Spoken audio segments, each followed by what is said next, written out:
प्रधानमंत्री नरेंद्र मोदी कुछ देर बाद दिल्ली में 12,200 करोड़ रुपए से अधिक की विकास परियोजनाओं का करेंगे उद्घाटन व शिलान्यास। एक रैली को भी करेंगे संबोधित।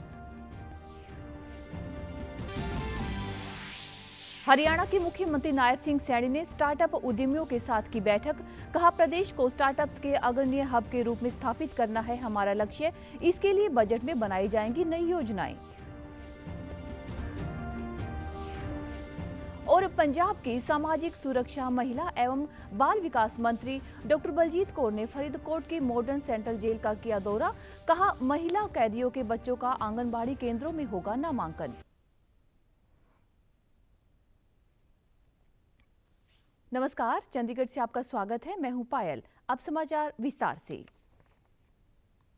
प्रधानमंत्री नरेंद्र मोदी अब से कुछ ही देर में नई दिल्ली में 12,200 करोड़ से अधिक की कई विकास परियोजनाओं का उद्घाटन व शिलान्यास करेंगे। क्षेत्रीय संपर्क बढ़ाने व ईज ऑफ ट्रैवल सुनिश्चित करने की दिशा में गाजियाबाद के साहिबाबाद से न्यू अशोकनगर तक के 13 किलोमीटर लंबे नमो भारत रेल कॉरिडोर का उद्घाटन करेंगे। यह प्रोजेक्ट करीब 4,600 करोड़ की लागत से बना है। अब दिल्ली से मेरठ जाना अधिक सुविधाजनक होगा। मेट्रो फेज 4 के 2.8 किलोमीटर लंबे जनकपुरी कृष्णा पार्क सेक्शन का भी प्रधानमंत्री शुभारंभ करेंगे। इस पर करीब 1,200 करोड़ रुपए खर्च होंगे। वहीं 26 किलोमीटर लंबे रिठाला कुंडली सेक्शन मेट्रो की आधारशिला भी रखेंगे। ये सेक्शन कुल 6,320 करोड़ की लागत से बनकर तैयार होगा। रोहिणी में 185 करोड़ की लागत से बनने वाले केंद्रीय आयुर्वेद रिसर्च संस्थान की आधारशिला भी प्रधानमंत्री रखेंगे। पीएम मोदी ने एक्स पर एक वीडियो पोस्ट करते हुए लिखा कि दिल्ली एनसीआर के लिए आज का दिन बेहद महत्वपूर्ण है।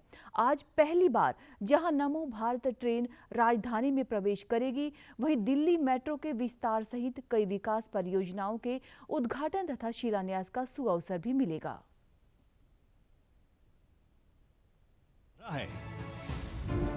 माननीय प्रधानमंत्री श्री नरेंद्र मोदी जी के नेतृत्व में देश भर में मेट्रो का बीते एक दशक में अभूतपूर्व विस्तार हुआ है। मई 2014 में जहां केवल 5 शहरों में 248 किलोमीटर का नेटवर्क था, वहीं आज मेट्रो और नमो भारत नेटवर्क 23 शहरों में 1,000 किलोमीटर का आंकड़ा छू चुकी है और लगभग 1,000 किलोमीटर नई मेट्रो रेल लाइनें निर्माणाधीन है।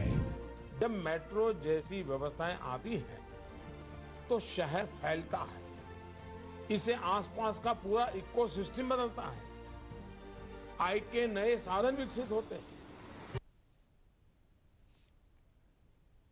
हरियाणा के मुख्यमंत्री नायब सिंह सैनी ने कल चंडीगढ़ में हरियाणा के स्टार्टअप उद्यमों के साथ बैठक की। इस दौरान उन्होंने कहा कि हरियाणा को स्टार्टअप्स के लिए एक अग्रणी हब के रूप में स्थापित करना राज्य सरकार की प्राथमिकता है। उन्होंने कहा कि हरियाणा स्टार्टअप्स का एक प्रमुख केंद्र बने, इसके लिए राज्य सरकार द्वारा समर्पित प्रयास किए जा रहे हैं। सरकार का ध्येय मेक इन इंडिया व स्टार्टअप इंडिया के तहत देश भर में हरियाणा की एक अनूठी पहचान बनाना है, जो न केवल आर्थिक विकास का माध्यम बने बल्कि युवाओं के लिए रोजगार के नए अवसरों के द्वार भी खोले। मुख्यमंत्री ने कहा कि आगामी समय में हरियाणा में स्टार्टअप्स की संख्या 3 गुना बढ़नी चाहिए। इसके लिए हर सफल स्टार्टअप उद्यमी को संकल्प लेना चाहिए कि वह आगे 3 नए स्टार्टअप को बढ़ावा देने में सहयोग करेंगे। उन्होंने कहा कि प्रधानमंत्री नरेंद्र मोदी के 2047 तक भारत को विकसित राष्ट्र बनाने के विजन के अनुरूप हरियाणा को विकसित राज्य बनाना हमारी प्राथमिकता है। नायब सिंह सैनी ने कहा कि परंपरागत उद्योगों को बढ़ावा देने में स्टार्टअप बहुत बड़ी भूमिका अदा कर सकते हैं। गांव में जाकर ऐसे परंपरागत कार्य करने वाले लोगों को जोड़कर उन्हें रोजगार के अवसर उपलब्ध करवाएं। मुख्यमंत्री ने स्टार्टअप उद्यमियों से भी बजट के संबंध में सुझाव देने के लिए आमंत्रित किया व सुझावों को बजट में शामिल करने का आश्वासन दिया। हरियाणा के मुख्यमंत्री नायब सिंह सैनी ने कुरुक्षेत्र के श्री देवी कूप भद्रकाली मंदिर में मां शब्द के 51 फुट के स्वरूप का उद्घाटन किया। साथ ही मुख्यमंत्री ने मां को समर्पित महागौरव स्थल प्रोजेक्ट के मॉडल का अवलोकन किया व महागौरव स्थल की परिक्रमा भी की। मुख्यमंत्री ने कहा कि मां नाम के स्वरूप के निर्माण से मंदिर की महिमा और बढ़ेगी। यह पूजा अर्चना करने वाले लाखों श्रद्धालु मां के इस महागौरव स्थल से प्रेरणा लेकर जाएंगे।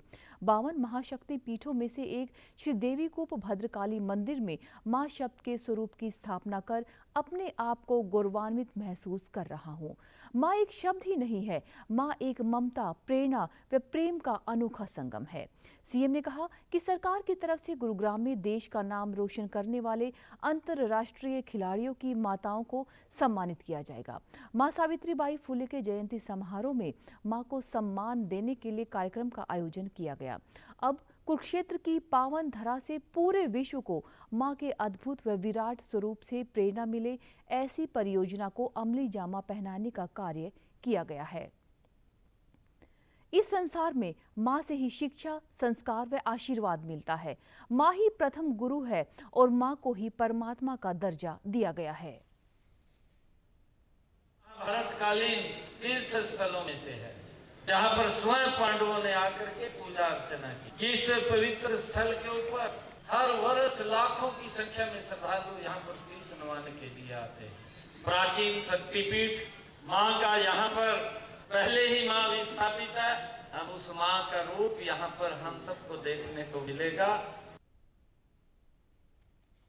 पंजाब की सामाजिक सुरक्षा, महिला एवं बाल विकास मंत्री डॉक्टर बलजीत कौर ने कल फरीदकोट की मॉडर्न केंद्रीय जेल में महिला कैदियों से मुलाकात की व उनकी बुनियादी जरूरतों एवं सुविधाओं का जायजा लिया। इस दौरान उन्होंने बताया कि महिला कैदियों को सशक्त बनाने, उन्हें कौशल विकास के अवसर प्रदान करने, आत्मनिर्भर बनाने और जेल से बाहर की जिंदगी के लिए तैयार करने के लिए जेल में सिलाई केंद्र शुरू किया गया है। उन्होंने जेल में कैदी महिलाओं की स्वास्थ्य जांच, उनकी शारीरिक स्थिति तथा उनके बच्चों की सुविधाओं का निरीक्षण करने के लिए यह दौरा किया है।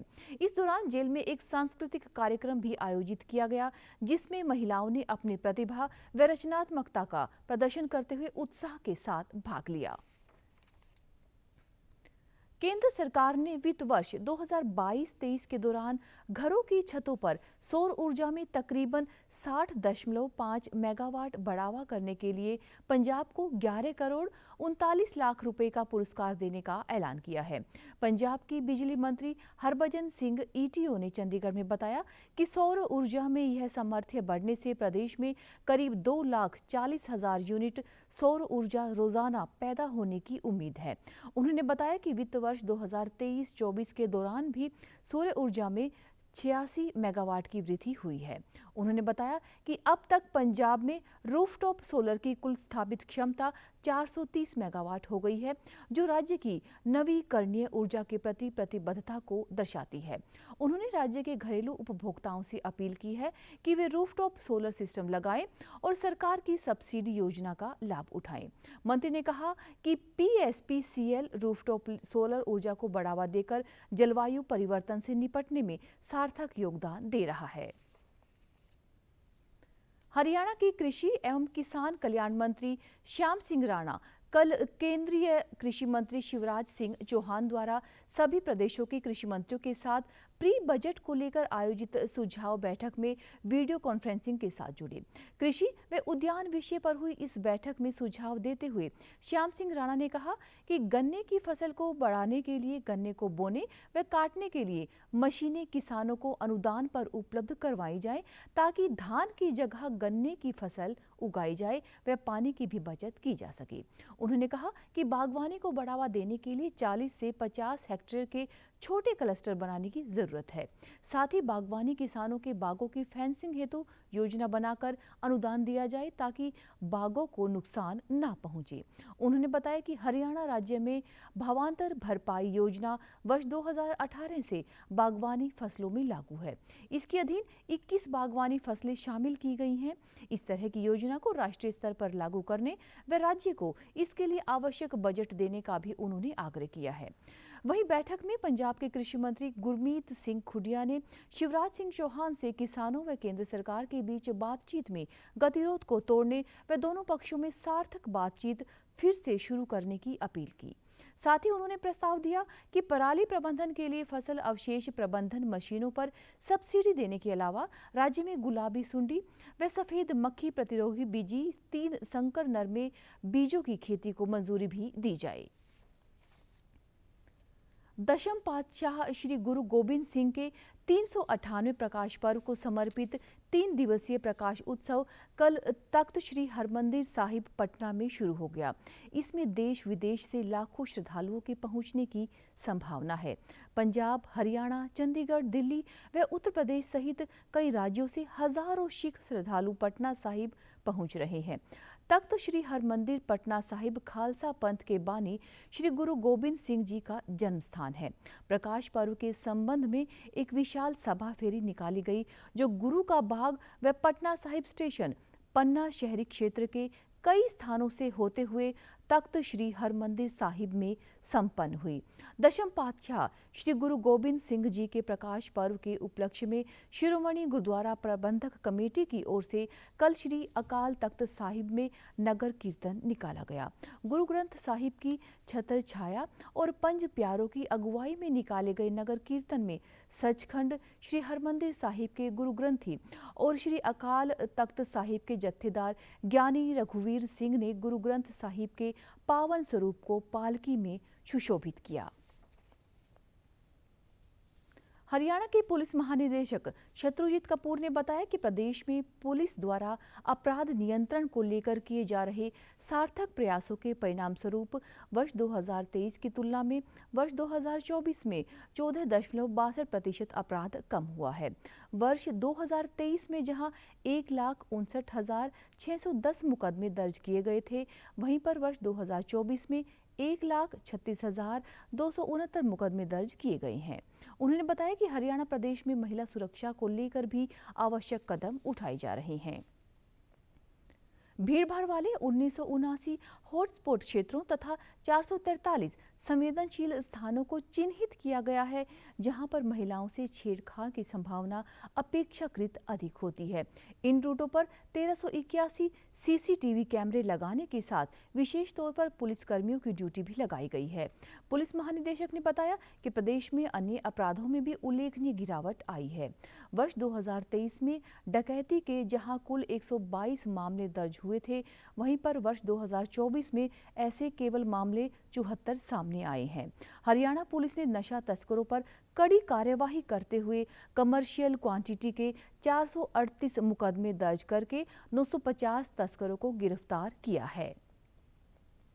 साथ ही मादक पदार्थ तस्करों की 7.04 करोड़ रुपए की संपत्ति सीज की गई है। हरियाणा पुलिस द्वारा प्रदेश के 46.55% गांवों तथा 41.81% वार्डों व कॉलोनियों को नशा मुक्त घोषित किया जा चुका है।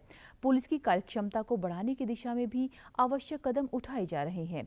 कपूर ने बताया कि प्रदेश में रात्रि के समय अलग अलग स्थानों पर नाके लगाए जाते हैं, ताकि संदिग्ध व आपराधिक प्रवृत्ति के लोगों पर कड़ी नजर रखी जा सके।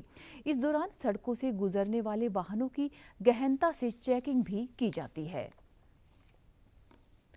उत्तर भारत के कई राज्यों में कड़ाके की ठंड पड़ रही है। मौसम विभाग ने कई राज्यों में येलो अलर्ट जारी किया है। दिल्ली में भी कपकपाती ठंड के साथ कोहरे का असर देखने को मिल रहा है। मौसम विभाग के मुताबिक दिल्ली एनसीआर ने सोमवार यानी 6 जनवरी को हल्की बारिश की संभावना जताई है, जिसके बाद ठंड और भी बढ़ जाएगी। सुबह 6 बजे के करीब दिल्ली का न्यूनतम तापमान 10 डिग्री सेल्सियस दर्ज किया गया। सर्दी से बचने के लिए लोग रैन बसेरे में पनाह लेते हुए नजर आए। मौसम विभाग ने चंडीगढ़, हरियाणा और दिल्ली के अलग अलग स्थानों में देर रात व सुबह के समय बहुत घना कोहरा छाए रहने की संभावना जताई है। पंजाब समेत उत्तरी भारत के कई हिस्सों में भी धुंध व शीतलहर की स्थिति बनी हुई है। धुंध के कारण कई रेलगाड़ियां प्रभावित हुई हैं और सड़कीय आवाजाही भी बाधित हुई है। रेलवे की ओर से जारी किए गए एक बयान में कहा गया है कि देश के दूसरे हिस्सों से दिल्ली आने वाली तकरीबन 40 रेलगाड़ियां 5 घंटे की देरी से चल रही हैं। रेलवे ने मुसाफिरों के अपनी रेल यात्रा के लिए स्टेशन पर पहुंचने से पहले रेलगाड़ियों की ताज़ा स्थिति के बारे में जानकारी लेने के लिए सलाह भी दी है। इंदिरा गांधी अंतर्राष्ट्रीय हवाई अड्डे पर अंतर्राष्ट्रीय व घरेलू समेत 45 उड़ानों को रद्द कर दिया गया। हवाई अड्डे के अधिकारियों ने बताया कि 20 उड़ानों को दूसरे हवाई अड्डों पर भेजा गया है व विजिबिलिटी न होने के कारण श्रीनगर तथा अमृतसर के लिए भी उड़ानें रद्द की जा रही हैं। मौसम विभाग ने उत्तर पश्चिमी भारत में कम से कम तापमान में 2 से 3 डिग्री सेल्सियस बढ़ावा होने की संभावना जताई है।